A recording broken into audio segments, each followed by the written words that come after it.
টাকার সঠিক ব্যবহার না জানলে যা হতে পারে। টাকা আমাদের জীবনে খুবই গুরুত্বপূর্ণ একটি জিনিস, যেটা ছাড়া আমাদের বর্তমান সময়ের আমাদের সব কিছুই নির্ভর করে এই অর্থের উপরে। তো এর সঠিক ব্যবহারের উপরেই আমরা আজকে একটি গুরুত্বপূর্ণ তথ্যচিত্র আপনাদের সামনে তুলে ধরতে যাচ্ছি। আশা করছি আপনাদের এই তথ্যচিত্রটি ভালো লাগবে। তো চলুন আমরা আজকের এই অনুষ্ঠান থেকে, এই তথ্যচিত্র থেকে কিছু গুরুত্বপূর্ণ টিপস জেনে নেই।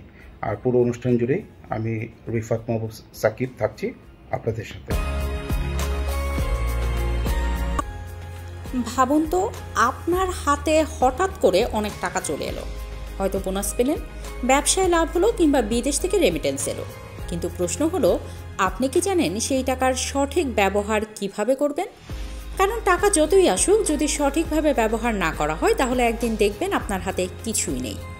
আমরা অনেকেই টাকার ভুল ব্যবহার করি অজান্তে, যেমন প্রয়োজন না থাকলেও অযথা বিলাসী জিনিস কেনা, বন্ধুদের সামনে বড়লোক শাস্তিকে খরচ করে ফেলা বা ঋণ শোধ করার আগে নতুন ঋণ নেওয়া।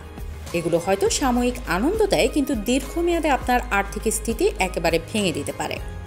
টাকার সঠিক ব্যবহার না জানলে প্রথম যে সমস্যায় পড়বেন সেটা হলো ঋণের ফাঁদ।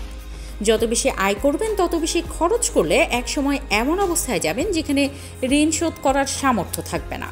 ব্যাংকের সুদ, ক্রেডিট কার্ড বিল, এসব আপনাকে দিনে দিনে চাপে ফেলবে। দ্বিতীয়ত, টাকার ভুল ব্যবহার মানে হলো ভবিষ্যতের নিরাপত্তা নষ্ট করা। ধরুন আপনি প্রতি মাসে ভালো আয় করছেন, কিন্তু কোনো সঞ্চয় নেই, কোনো বিনিয়োগ নেই। হঠাৎ অসুস্থ হয়ে পড়লেন, চাকরি হারালেন বা কোনো বিপদে পড়লেন, তখন দেখবেন আপনার হাতে কিছুই নেই। সেই মুহূর্তে বুঝবেন সঠিকভাবে টাকা ব্যবহার করলে আজ আপনি সমস্যায় পড়তেন না। তৃতীয়ত, টাকার সঠিক ব্যবহার না জানলে মানসিক চাপও বেড়ে যায়। কারণ যখন আয় থাকবে কিন্তু সঞ্চয় থাকবে না, তখন প্রতিটা মাসেই আপনাকে টাকার চিন্তায় ভুগতে হবে। এটা আপনার কাজ, পরিবার এবং জীবনের আনন্দ সব কিছুতে প্রভাব ফেলবে। তাহলে সমাধান কি? সমাধান হলো, টাকা আসলে সেটা 3 ভাগে ভাগ করুন। প্রথম ভাগে রাখুন প্রয়োজনীয় খরচ, খাদ্য, বাসা, বিদ্যুৎ, শিক্ষা ইত্যাদির জন্য। দ্বিতীয় ভাগে রাখুন সঞ্চয় ও বিনিয়োগের জন্য। অল্প হলেও নিয়মিত সঞ্চয় করুন আর নিরাপদ জায়গায় বিনিয়োগ করুন।